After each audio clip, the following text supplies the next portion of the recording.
Hello learners, welcome back to my YouTube channel and इस video में मैं आप लोगों के साथ डिस्कस करने वाली हूँ पार्ट 34 जो मैंने पीजीटी कॉमर्स के लिए एमसीक्यूज़ की सीरीज़ स्टार्ट की हुई है।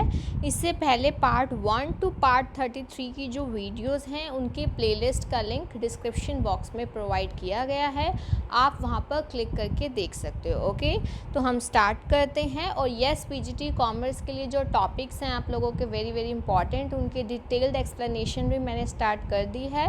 तो आप लोगों के लिए मैंने प्लेलिस्ट बना दी है पीजीटी कॉमर्स के टॉपिक्स की, तो आपने वो भी ज़रूर देखने हैं जिन्होंने नहीं देखे हैं। ठीक है, तो हम स्टार्ट करते हैं पार्ट 34 को।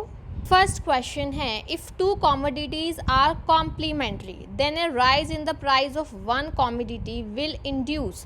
देखो, सबसे पहले तो आपको पता होनी चाहिए कि कॉम्प्लीमेंट्री गुड्स कौन सी होती हैं। आपने सुना होगा पेन एंड इंक। ठीक है, ये कॉम्प्लीमेंट्री गुड्स होती हैं बिकॉज जो एक साथ यूज़ होती हैं, टुगेदर यूज़ होती हैं, वो कॉम्प्लीमेंट्री गुड्स होती हैं। अब इंक और पेन तो साथ साथ यूज़ ही होंगे ना, तो अब आप इसको बिल्कुल आपने अपना कॉमन सेंस अप्लाई करना है इसमें। अगर मान लो, अगर हम इसमें एक एग्जांपल लेते हैं, सपोज अगर इंक जो है उसका प्राइस बढ़ गया, ठीक है, rise in the price of one commodity. अब इससे क्या होगा, मतलब अदर कॉमोडिटी का क्या होगा, अदर कॉमोडिटी का प्राइस राइज हो जाएगा, fall in the demand of other commodity. First वाले ऑप्शन में आप फॉल कीजिए, अब fall in the price of other commodity की दूसरे वाले कॉमोडिटी का प्राइस फॉल हो जाएगा, मतलब कम हो जाएगा। सेकंड है fall in the demand of other commodity, क्योंकि हम किस में रिलेशन देख रहे हैं, प्राइस एंड डिमांड में, ध्यान रखना। ठीक है, और सी है rise in the demand of other commodity. Obvious सी बात है, अगर आपका इंक का प्राइस बढ़ेगा तो दूसरी कॉमोडिटी जो कि पेन है उसकी डिमांड कम हो जाएगी। The reason being is that if अगर इंक हमारी महंगी हो रही है तो पेन भी महंगा होगा, और अगर महंगा होगा तो उसका प्राइस और उसकी जो डिमांड है वो कम हो जाएगी। तो अगर टू कॉमोडिटीज़ कॉम्प्लीमेंट्री होती हैं तो एक के प्राइस में राइज होगा तो दूसरे की डिमांड में फॉल होगा, नेगेटिव होता है, ध्यान रखना कॉम्प्लीमेंट्री के केस में। और आपको सब्स्टिट्यूट का भी मैंने एक बताया हुआ है अच्छे से, जैसे टी कॉफ़ी, उनमें पॉजिटिव होता है, अगर टी का प्राइस बढ़ेगा तो कॉफ़ी की डिमांड बढ़ेगी। ठीक है, ये तो सिंपल सी बात है समझने वाली। देखिए, विच of the following formula is use for calculating the cost of preference share capital.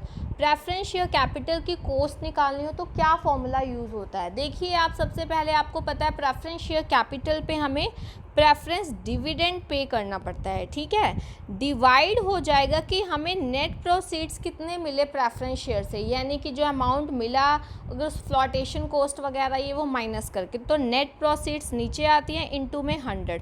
तो preference dividend divided by net proceeds from preference shares into में 100। तो सेकेंड वाला जो है that will be our answer for this particular question. Okay, next question है, which of the following is not a method for determining the cost of equity capital. आपको बताना है इसमें से कॉस्ट ऑफ इक्विटी कैपिटल को determine करने का इसमें से कौन सा मेथड नहीं है।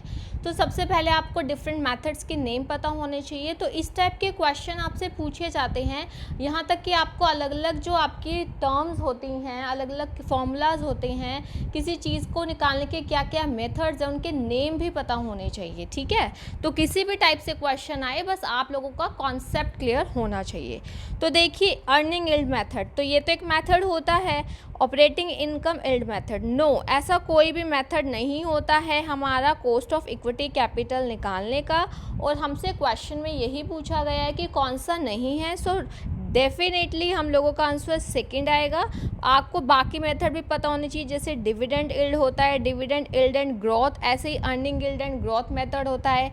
एक आपका कैपर मॉडल होता है, कैपिटल एसेट प्राइसिंग मॉडल होता है, रियलाइज्ड यील्ड मेथड होता है। तो ये आप लोगों को पता होने चाहिए। ओके, उनके नेम। नेक्स्ट है question, which of the following is not a component of business environment. As you all know कि बिजनेस एनवायरनमेंट को बहुत सारे फैक्टर्स हैं जो इफ़ेक्ट करते हैं। सो आपको बताना है इसमें से कौन सा कॉम्पोनेंट नहीं है बिजनेस एनवायरनमेंट का। फर्स्ट ऑप्शन दिया है इकोनॉमिकल, सेकंड है जियोग्राफिकल, थर्ड है पॉलिटिकल एंड डी है नन ऑफ द अबव। सो इसका आंसर आप लोग मुझे कमेंट सेक्शन में बताएंगे। नेक्स्ट है question, which of the following control working of share market in India. इसमें से कौन सा ऐसा है जो शेयर मार्केट की वर्किंग को कंट्रोल करता है इंडिया में। फर्स्ट है MRTP। MRTP क्या होता है, आपको फुल फॉर्म पता होना चाहिए, monopoly and restrictive trade practices act. Okay. FERA किसके लिए होता है, foreign exchange regulation act. BIFR का फुल फॉर्म आपका क्या होता है, board for industrial and financial reconstruction. Okay, क्या होता है, board for industrial and financial reconstruction. ये आपको पता होना चाहिए, full forms are very important for your PGT commerce exam. Third आपका D है सेबी। सेबी का तो आपको पता ही होगा, securities and exchange board of India. तो अब आप लोगों को बताना है शेयर मार्केट को कंट्रोल कौन करता है, तो वो करता है सेबी। ओके। नेक्स्ट आपको एक डेफिनेशन दी हुई है, और मैंने आप लोगों को पहले भी बताया है कि आपको डेफिनेशंस के क्वेश्चन आते हैं कि पर्टिकुलर डेफिनेशन किसने प्रोवाइड किया है। तो जितनी मैं आपको क्वेश्चंस के थ्रू करवा रही हूँ, तो आपको अपना ना निमोनिक समझते हैं आप लोग कि किसी ना किसी वर्ड को लिंक करके उस पर्सन के नेम से, क्योंकि आप लोगों को ऑप्शंस तो आने ही हैं। तो आपको ये बेनिफिट है कि मान लो अब ये पर्टिकुलर डेफिनेशन मैं आपको बता रही हूँ कि किसने प्रोवाइड की, तो इसका ऑथर जो है उसको और इस डेफिनेशन में किसी पर्टिकुलर वर्ड को चूज़ करके आप लिंक कर लीजिए, ताकि अगर आपके पेपर में आ जाती है तो आपको याद आ जाए कि आपने कैसे लिंक किया था, क्योंकि ऑप्शंस तो आप लोगों के आने ही है ना। सो देखिए डेफिनेशन है, the environment of business consist of all those external things to which it is exposed. यानी कि हमारे बिजनेस का एनवायरमेंट में वो सारी एक्सटर्नल थिंग्स आती है जिसके तरफ हमारा जो बिजनेस है एक्सपोज होता है, और जिसके द्वारा ये इन्फ्लुएंस होता है, चाहे डायरेक्टली हो चाहे इनडायरेक्टली। ये पर्टिकुलर डेफिनेशन किसने दिया, फर्स्ट है कॉपर ने, बी है वियर एंड टॉर्च ने, थर्ड आपको दिया है रेनेके एंड शॉयल ने, एंड डी है नन ऑफ द अबव। तो ये आपकी डेफिनेशन रेनेके एंड शॉयल ने दी है, ये आप लोगों को ध्यान रखना है अच्छे से। ओके। नेक्स्ट है question, the earning per share is calculated by using which मतलब कौन से फॉर्मूला से, ठीक है। फर्स्ट है PBT यानी कि profit before tax divided by number of shares outstanding. फिर है dividend per share divided by market value पर शेयर। फिर है PAT that is profit after tax divided by number of shares outstanding. तो आपको पता है PAT by number of shares outstanding, तभी आप देखते हो ना कि आपकी अर्निंग पर शेयर कितनी होगी। ओके। नेक्स्ट है question, the type of cooperative training in which the trainees have on the job experience with the guidance of skilled supervisor is classified as. देखो मैंने आप लोगों को कल ही करवाया है on the job training methods, उसमें आपको मैंने अप्रेंटिस ट्रेनिंग बताया था। आप लोगों ने ज़रूर देखना है जिन लोगों ने अभी तक नहीं देखी हैं, क्योंकि डिटेल्ड आपको नॉलेज होगी तो आपका कैसा भी क्वेश्चन आएगा आप डेफिनेटली उसका आंसर दे पाओगे अगर आपने ध्यान से लेक्चर को सुना है। तो अप्रेंटिस में मैंने आपको एग्जाम्पल दिया था, लाइक इलेक्ट्रीशियन का दिया था, प्लम्बर का आपको बताया था कि इसमें क्या होता है, जो ट्रेनीज होती हैं ऑन दी जॉब एक्सपीरियंस होता है जो उनका स्किल्ड सुपरवाइज़र होता है उसकी प्रेजेंस में। सो ये क्या होता था हमारा अप्रेंटिस, आप लोगों को इसमें अच्छे से मैंने बताया हुआ है, ठीक है।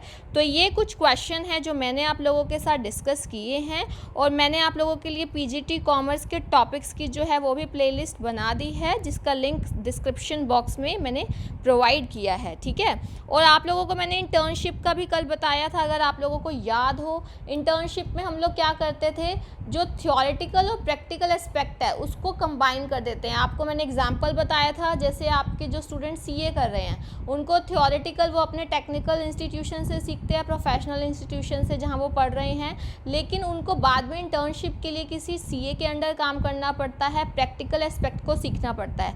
ऐसे ही जो एम्प्लॉयज़ होते हैं कंपनी के जो प्रैक्टिकली कर रहे हैं काम को, लेकिन उनको अपडेटेड थियोरेटिकल नॉलेज अगर उनको चाहिए तो उनको कहाँ भेजा जाता है, उनको जो ये हैं हमारे क्या कहते हैं प्रोफेशनल इंस्टीट्यूशंस, यहाँ भेजा जाता है।